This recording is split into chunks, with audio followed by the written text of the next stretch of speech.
हम आज सुननी है होतिया बाबा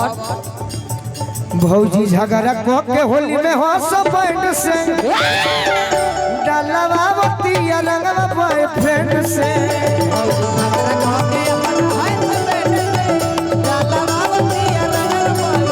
भौजी झगड़ा को के होली में हो सब बैंड से डालवा बतिया रंगवा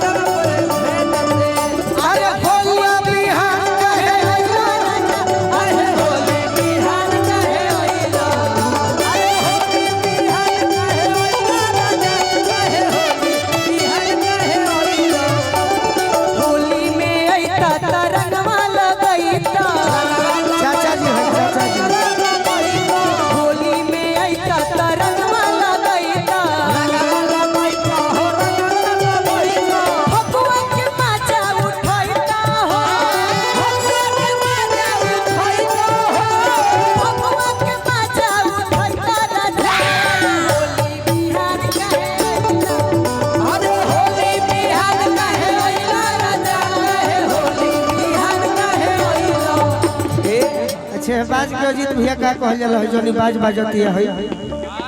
खेमटा खेमटा खेमटा खेमटे में गावे के पड़ी हां जी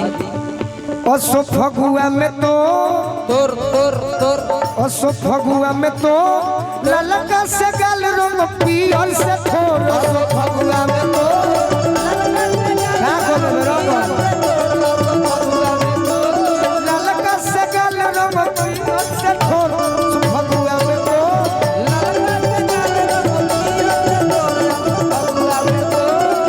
रंग सुगा पंखी से अन रंग चुनरिया चुनरिया चुनरिया असो फगुआ में तो और ऊपर से खोल तोरा बेडरूम का डोर असो फगुआ में तो ललका से गाल रंग पियर से थोर असो फगुआ में तो ललका से गाल रंग पियर ए हो गई पूरा गावे के हऊ कि कोई आया शहर से व्यापारी कोई आया शहर से व्यापारी कोई आया शहर से व्यापारी कोई आया शहर से व्यापारी कोई आया शहर से व्यापारी कोई आया शहर से व्यापारी कोई आया शहर से व्यापारी 5 मिनट कहे बाकी तनी बदल लेवे दे हां जी बदलिए तनी माइनर दे आनंद भाई सुनील मिश्रा जी मिसरौली से आशीर्वाद देनी है वाह दीपक हां जी